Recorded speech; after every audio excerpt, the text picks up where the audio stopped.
ایک شخص جنگل میں جا رہا ہے، کہتے ہیں کہ راستے میں پیاس لگی، ادھر ادھر پانی ڈھونڈنے لگا، دیکھا کہ دور سے کنواں نظر آیا، کنویں کے قریب گیا، کنویں میں پانی نیچے تھا، پانی گہرا تھا، تو وہ ادھر ادھر رسی اور ڈول ڈھونڈتا رہا، کوئی ایسی چیز مل جائے جس سے میں پانی نکال کے پیوں۔ اب کنویں سے آگے نہیں گیا کہ پتہ نہیں آگے کہیں کوئی پانی کا سبب کوئی ہوگا یا نہیں ہوگا، تو انتظار کرنے لگا کہ کوئی یہاں سے گزرے گا، کوئی شے ہوگی، کوئی چیز ہوگی جس کے ذریعے میں پانی نکال کے پیوں۔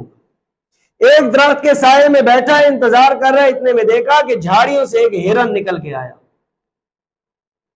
وہ بھی پیاسا تھا، پیاس اس کو بھی لگی ہوئی تھی۔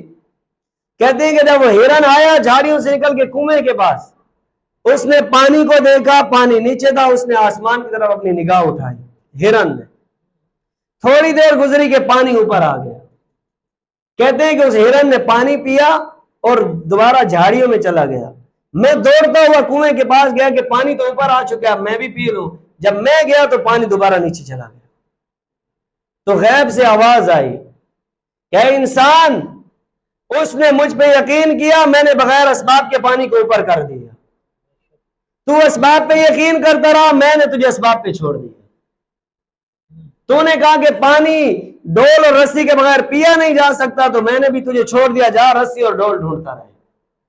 ہرن نے مجھ پہ یقین کیا، میں نے بغیر رسی ڈول کے پانی کو اوپر کر دیا۔ میرے بھائی، یہ انسان کا یقین، فرمایا کہ یہ یقین جب انسان کا ہوگا، انسان کو اللہ جنت کی نعمتوں سے نوازے۔